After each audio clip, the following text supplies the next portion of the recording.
గారిని కూడా అమ్మటి రాంబాబు గారా మాజీ లేకపోతే మంత్రి గారా తెలియకుండా మాజీ మంత్రి గారా అని తెలియకుండా కన్ఫ్యూజ్ అయినటువంటి పరిస్థితులు మనం చూసాం సార్.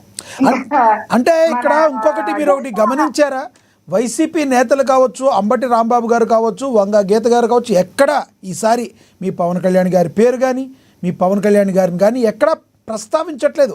ఒక రాజకీయ చతురతలో భాగంగానే నెక్స్ట్ జనసేన అనే మాట కూడా వినబడకుండా ఉండటానికి పక్కా స్క్రిప్ట్ వర్క్గా మరి మీ పేరు కూడా తలవట్లేదంటే మీరు అర్థం చేసుకోండి. వాళ్ళు ఏమీ తలవకపోతే మీరు వాళ్ళ పేరు కూడా మీరు కూడా తలవరా, అప్పుడు జనాల్లో మీ పేరే మాయమైపోతుంది. ఏమంటారు? వాళ్ళ వ్యూహానికి మీ దగ్గర ప్రతి వ్యూహం ఉందా? లక్ష్మీనాథ్ గారు మా అధినేత పవన్ కళ్యాణ్ గారు ఆకాశం అండి. ఇక్కడ వైసీపీ నేత అనే వాళ్ళు పిల్ల కాలం లాంటి వాళ్ళు. ఇలాంటి వాళ్ళ గురించి ఏ ఎండేస్తే వస్తే ఆ గొడుగు పట్టేటువంటి ఈ నేతల గురించి మా ఉనికిని మా జనసేన ఎవరి నేతకి వాళ్ళే గొప్ప అండి. మీకు ఆకాశం ఇలా కనబడతారు, వాళ్ళకి వాళ్ళు అలాగే కనబడతారు. ఎవరికి వాళ్ళే గొప్ప. కాకి పిల్ల కాకి ముద్దు కాదంటారా? ఆ విషయం వేరండి. చూడండి, అరిచేతిని అడ్డుపెట్టి సూర్యకాంతిని ఆపలేరంటారు కదా, అలాగే పవన్ కళ్యాణ్ గారు. దాని వెనకాల పవన్ కళ్యాణ్ గారు అంటే ఒక సూర్యుడు రిఫ్లెక్షన్ లాంటి వ్యక్తి అండి. ఆ రిఫ్లెక్షన్ తీసుకొని ప్రతి ఒక్కరు ఎదగాలనుకోవాలి తప్ప సూర్యుడిని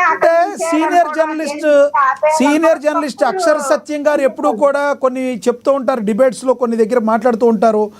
జనసేనని పోగొట్టడానికే టీడీపీ కావచ్చు, జగన్మోహన్ రెడ్డి గారు కావచ్చు, వాళ్ళల్లో వాళ్ళు ఉంటారు కానీ మూడో శక్తిని రానియకుండా ఉంటాకి వాళ్ళల్లో వాళ్ళు విమర్శలు చేసుకుంటారు. లాస్ట్ టైం జగన్మోహన్ రెడ్డి గారు అది మిస్ అయ్యారు కాబట్టే 21 సీట్లతో కొంత బలపడ్డారు. కాబట్టి ఈసారి ఆ ఛాన్స్ ఇవ్వం. ఉంటే మీరుండాలి, లేకపోతే మేము ఉండాలనే తత్వం ఉంటుందని ఆయన మాట్లాడుతుంటారు. వాస్తవం ఉందంటారా? 11 ఇచ్చి వైసీపీ 11 ఇచ్చి పక్కన కూర్చోబెట్టారండి. ఇప్పుడు మాకు టీడీపీ కూటమిలో భాగంగా టీడీపీకి మేము సపోర్ట్ చేస్తాం, వాళ్ళు మాకు సపోర్ట్ చేస్తారు. అలాగే కూటమి మధ్య తీరికలు తీసుకొచ్చి అంటే కూటమిని కూల్చేస్తారని మాట్లాడుతాడు ఎవరు, అమ్మటి రాంబాబు గారు.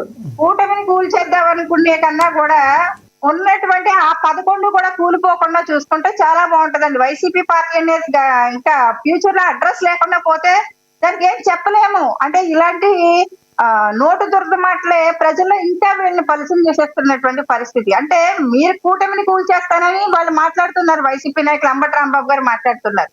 కూటమిని కూల్చేయడం కాదు, అక్కడ ఆ రాష్ట్ర అభివృద్ధిని, రాష్ట్ర సంక్షేమాన్ని కూల్చేయడానికి వీళ్ళు కంకణం కట్టుకున్నారని ఇక్కడ అర్థమవుతూ ఉంది. అంటే ఇవాళ పారిశ్రామికవేత్తల్ని వీళ్ళు రాష్ట్రానికి పెట్టుబడులు పెట్టడానికి వస్తే తరిమేసినటువంటి పరిస్థితి. వాళ్ళ దిగ్గజాల లాంటి వ్యక్తులు వస్తూ ఉంటే, బిల్ గేట్స్ గారు లాంటి వ్యక్తుల మీద వీళ్ళు అవాకులు చవాకులు మాట్లాడుతూ వీళ్ళు ఆఫ్ నాలెడ్జ్ తో, జీరో నాలెడ్జ్ తో ఏ రకంగా అలాంటి వ్యక్తుల మీద ఆరోపణ చేసి మాట్లాడుతున్నారో చూస్తున్నాం. అంటే రాష్ట్ర అభివృద్ధిని అడ్డుకోవడానికి మాత్రమే వీళ్ళు కంకణం కట్టుకుని పనిచేస్తారు తప్ప కూటమి కూలిపోతే ఇక్కడ జనసేనకో లేకపోతే టీడీపీకో బీజేపీతో వచ్చినటువంటి నష్టం ఏమీ ఉండదండి. రాష్ట్రానికి వచ్చిన నష్టమే పెద్దగా ఉంటుంది. ఇవాళ జగన్మోహన్ రెడ్డి గారు ఉన్నారు, ఏం చెప్తున్నాడు, స్టీల్ ప్లాంట్ భూములట అమ్మేసేసి రియల్ ఎస్టేట్ చేసి అమ్మేస్తే రాష్ట్రంలో చాలా అప్పులు తీరిపోతాయంట. ఇలాంటి గనుడ 5 ఏళ్ళు మనం పరిపాలించేసేయండి. మొత్తం అంతా కూడా విజనరీగా పనిచేస్తున్నటువంటి వ్యక్తి రాష్ట్ర సీఎం గారు కానీ డిప్యూటీ సీఎం గారు కానీ ఏం ఆలోచిస్తున్నారు?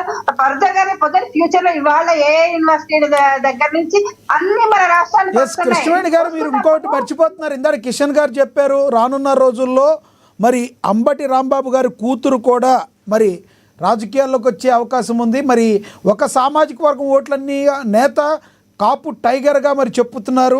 ఆయన తీసుకెళ్ళిపోతే మీ పరిస్థితి ఏంటి? మీ వెనకాల ఎవరుంటారు? మీ బాస్ వెనకాల ఉండే అవకాశం ఉందంటారా?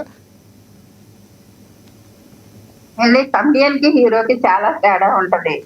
ఎందుకంటే అమ్మటి రాంబాబు ఎన్ని జన్మలు ఇచ్చినా హీరో అయ్యేటువంటి అవకాశం లేదు. డెల్టా అందగాడని ఆయన పేరు చెప్పుకోవాలి తప్ప నిజంగా అంటే ఇక్కడ మా జనసేన అనేది ఇంకొకటి కూడా లక్ష్మీనాథ్ గారు మీకు క్లారిటీ ఇస్తామండి. మా జనసేన అనేది ఒక కుల పార్టీ కాదు. మా జనసేన అనేది కులాలకి మతాలకి ఇది యాక్సెప్టబుల్. జనసేన అనేది కుల పార్టీ కాదు. మీరు చెప్పిన ఇప్పుడు నిత్య సత్యాలు, తూర్పున సూర్యుడు ఉదయించడం అనేది ఎంత నిజమో, ఒక కమ్మ సామాజిక వర్గం అనగానే టీడీపీ, రెడ్డి సామాజిక వర్గం అనగానే వైసీపీ, కాపు సామాజిక వర్గంగా అనగానే జనసేన అనేది ప్రజల్లో ఒక వెళ్ళిపోయిన వాదన మీకు ఉండిపోవచ్చు, కాదని నేను అన్ను. Please continue. ఒక సామాజిక వర్గం మాత్రమే ఓట్లు వేస్తే ఇక్కడ టీడీపీ గెలవలేదు, అటు వైసీపీ గెలవలేదు. ఇవాళ 100% స్ట్రైక్ రేట్ జనసేనకు వచ్చిందంటే ఒక సామాజిక వర్గం మాత్రమే ఓట్లేస్తే 100% స్ట్రైక్ రేట్ రాలేదు. ఇవాళ కుటుంబ ప్రభుత్వం ఏర్పడడానికి కూడా అది చాలా సహకరించారు. అందరూ సహకరిస్తేనే రెండు చేతులు కలిస్తేనే చప్పట్లు అంటారు కదండి. అలాగే ఈ రెండు చేతులకి 10,000 ఉంటాయి. అవన్నీ కలిస్తేనే ఇవాళ కుటుంబ ప్రభుత్వం ఏర్పడింది. అది ఫస్ట్ అది గమనించారు. కుల రాజకీయాలు వైసీపీ పార్టీ చేస్తుంది. ఇవాళ ఒక వైసీపీ నేతను తీసుకొచ్చి సామాజిక వర్గ నేతను చేసేసారు. రంగా గారితో భోంచేస్తారు. గంట అరగంట అంటూ ఆడపిల్లలతో అసభ్యంగా ప్రవర్తించే అంబటి రాంబాబు లాంటి వ్యక్తి రంగా గారితో అదంటే వదిలేయండి. అంబటి రాంబాబు గారి పాత వీడియో ఒకటి ఉంది. వైసీపీ నేతనైతే నేను ఆ క్వశ్చన్ అయితే అడుగుతాను. ఆయన సామాజిక వర్గం గురించి ఆయన తగ్గించుకుని మాట్లాడిన వీడియో అయితే ఒకటి ఉంది. సార్ మీరు టెలికాస్ట్ చేయకపోయినా నేను చెప్తాను. కాపులు తాగుబోతులంటూ తిరుగుబోతులంటూ మాంసాలు తింటారంటూ కాపు సామాజిక వర్గం మీద పేరుందంట. కానీ అదే కాపు సామాజిక వర్గానికి సంబంధించినటువంటి టైటిల్ పెట్టుకొని ఇవాళ వైఎస్ఆర్సీపీ పార్టీ హ్యాండిల్కి వెళ్ళి చూడండి. అక్కడ వైసీపీ నేత రాంబాబు విడుదల కాదు, కాపు నేత విడుదల. అంటే కాపు పిల్లల్ని ఏమన్నా 1000 మందిని చదివించాడు అమ్మటి రాంబాబు? లేకపోతే కాపు ఆడపిల్లలు కానీ మగపిల్లలు కానీ ఏమైనా పారిశ్రామికవేత్తలుగా నిలదొక్కుకోవడానికి ఏమైనా కాపు సామాజిక వర్గానికి ఏమైనా ఉద్ధరించి పనిచేశాడు అంబటి రాంబాబు? కాదు. అంబటి రాంబాబు అన్నా కూడా దాతలు అమ్మగారు లాంటి ఇంకా చాలా మంది దిగ్గజాలు లాంటి వ్యక్తులు కాపు సామాజిక వర్గం గురించి పనిచేసిన వాళ్ళు చాలా మంది ఉన్నారు. కొన్ని పేర్లు నీకు చెప్పట్లేదు, కానీ ఇవాటికి కూడా కాపు సామాజిక అభివృద్ధి కోసం పనిచేసిన వ్యక్తులు చాలా మంది ఉన్నారు. అలాంటి వాళ్ళు జైలుకి వెళ్ళినప్పుడు వాళ్ళని కాపు నేతలను పిలిస్తే దానికి ఒక అర్థం పరమార్థం ఉంటది. అంతేగాని పేటీఎం పెద్ద పేటీఎం పనిచేసేటువంటి అంబటి రాంబాబు జైలుకి వెళ్ళి వస్తే ఆయన్ని మా రంగా గారితో పోల్చి మాట్లాడడం అనేది నిజంగా కాపు జాతిని అవమానించడం. ఇంకొక చిన్న పాయింట్ అంబటి రాంబాబు గారు అమ్మాయి రాజకీయాల్లోకి వచ్చిన ముద్రగడ పద్మనాభం గారు అమ్మాయి రాజకీయాల్లోకి వచ్చిన వంగవీటి మోహన్ రంగా గారి అమ్మాయిలు రాజకీయాల్లోకి వచ్చిన ఎవరు వచ్చినా సరే గాని ఆడపిల్లలుగా దాన్ని స్వాగతిస్తాం. అందరూ నాయకత్వంలో ఎదగాలని కోరుకుంటాం. దానివల్ల ఆ సామాజిక వర్గం అంతా వాళ్ళ వెనకాలే నడిచేస్తుంది అని కూడా అపోహ మాత్రమే.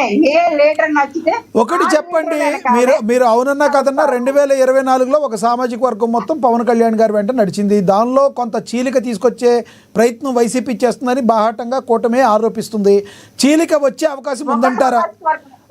చీలిక వచ్చే అవకాశం ఉందంటారా? దీనికైతే నేను ఒప్పుకోనండి. ఎందుకంటే పెద్దన్న పాత్ర పోషించారు మాత్రం కాపులు జనసేన పార్టీలోని, అలాగే కూటమి కూర్పు కోసం కూడా పెద్దన్న పాత్ర పోషించారన్నది నిజం. అది పవన్ కళ్యాణ్ గారు వల్లే కాదు, అలాగే చిరంజీవి గారి వల్లే కాదు, ఒక పెద్దన్న పాత్ర పోషించారన్నది నిజం. ఇంకోటి అంటే రాష్ట్ర అభివృద్ధిని కాంక్షించారు కాబట్టి కాపులు ఎక్కడున్నా సరే గాని రాష్ట్ర బాగోగులు కోరుకునేటువంటి వ్యక్తులుగా మాత్రమే వాళ్ళ స్వార్థ ప్రయోజనాల కంటే కూడా రాష్ట్రం బాగోవాలని కాపులు కూడా కీలకంగా ఆలోచిస్తారు. దానివల్ల కూటమికి పుక్కం కట్టారు తప్ప ఇవాళ అంబటి రాంబాబు వల్ల ఇంకొక వల్ల కాపు సామాజిక వర్గం సీలిపోతది అంటే తప్పు సార్. ఎందుకంటే ఇవాళ పర్సంటేజ్ విషయంలో కూడా ఇవాళ కాపు సామాజిక వర్గంలో ఉన్నటువంటి చాలా మంది ఈడబ్ల్యూఎస్ కూడా అప్లై కాక చాలా మంది స్టూడెంట్స్ 92% తెచ్చుకున్న వాళ్ళకి కూడా ఈ రోజు మరి మీరే ప్రభుత్వంలో ఉన్నారు కదా. ఈడబ్ల్యూఎస్ గతంలో చంద్రబాబు గారు పెట్టారు. ఎస్, ఆయన అయితే చేయలేదు జగన్మోహన్ రెడ్డి గారు. 2 సంవత్సరాలు అయిపోతుంది. ఏమన్నా ఆ దిశగా ఆలోచనలు ఏమైనా పడుతున్నాయా? మీ జనసేన ఏమైనా చెప్పే అవకాశం ఉందంటారా? కాపులు ఈ ఎకనామిక్గా వీక్గా ఉన్న సెక్షన్ వారికి అందుబాటు ఇవ్వాలని చెప్తారా పవన్ కళ్యాణ్ గారు? చెప్పాలి సార్. లేకపోతే కాపు సామాజిక వర్గానికి సంబంధించినటువంటి వ్యక్తులందరూ కూడా గౌరవ సీఎం గారినే కాదు, డిప్యూటీ సీఎం గారినే కాదు కలుస్తారు, విద్యాశాఖ మంత్రి గారిని కాదు కలుస్తారు. కలిసి ఈ రోజు రాష్ట్రంలో ఉన్నటువంటి చాలా మంది, అంటే ఇక్కడ కాపు సామాజిక వర్గం ఒకటనే నేను చెప్పనండి, అంటే అగ్రవర్ణాల్లో ఉన్నటువంటి పేద పిల్లలు ఎవరైతే ఉన్నారో ఈ రోజు ఈడబ్ల్యూఎస్ విధానం అమల్లో పూర్తిగా అమల్లో లేకపోవడం వల్ల చాలా మంది సో ఎవరైతే ఓసీలుగా ఉన్నారో వాళ్ళలో ఎకనామిక్ గా వీక్ ఉన్న వాళ్ళందరికి కూడా న్యాయం జరగాలని చెప్పాలి, పోరాడాలంటారు మీరు. రైట్. మీకు ఇస్తాను. కంక్లూడ్ చేతిరిగా నాగండి కిషన్ గారు. రైట్. అయితే దానికి ఖచ్చితంగా మాలాంటి వాళ్ళకు కూడా మద్దతు ఇస్తాం. అంటే పార్టీలకు అతీతంగా మద్దతు Right. ఇచ్చి Right. స్టూడెంట్స్ వెనకాల నిలబడేటువంటి పరిస్థితి ఉంటుంది. ఎస్, మళ్ళీ మాట్లాడతాం, మీరు అందుబాటులో ఉండండి. మనం కిషన్ గారితో మాట్లాడదాం. కిషన్ గారు, కంక్లూడ్ చేయండి సార్, ఏమంటారు? కంక్లూడ్ చేయండి టాపిక్ మీద ప్లీజ్. అంటే రానున్న రోజుల్లో వైసీపీ ఏ విధంగా స్టెప్స్ తీసుకోబోతుంది? నిజంగానే కూటమి ప్రభుత్వం కూలిపోయే అవకాశం ఉందంటారా వచ్చే సార్వత్రిక ఎన్నికల్లో? అంబటి రాంబాబు గారు అన్నారు. సార్, ఆ ప్రశ్నల కంటే ముందు విజయన్న ఒక 2 మాటలు చెప్పారు. ఊరు పేరు లేని వారిని ఎమ్మెల్యేలు ఎంపీలు చేశారని. అదైతే ఆ క్రెడిట్ మా జగన్మోహన్ రెడ్డి గారికే దక్కుతుంది సార్. ఎందుకంటే కొన్ని వేల కోట్లు తీసుకొచ్చే వాళ్ళకే టీడీపీ బ్యాగులు తీసుకొచ్చిన వాళ్ళకే సీట్లు ఇస్తుంది. సామాన్యుల్ని కూడా ఎమ్మెల్యేలు ఎంపీలు చేసిన ఘనత జగన్మోహన్ రెడ్డి గారిదని చెప్పని నేను సగౌరవంగా తెలియజేసుకుంటాను. అలాగే కులాల్ని అడ్డు పెట్టుకొని వైసీపీ రాజకీయాలు చేస్తుందన్నారు.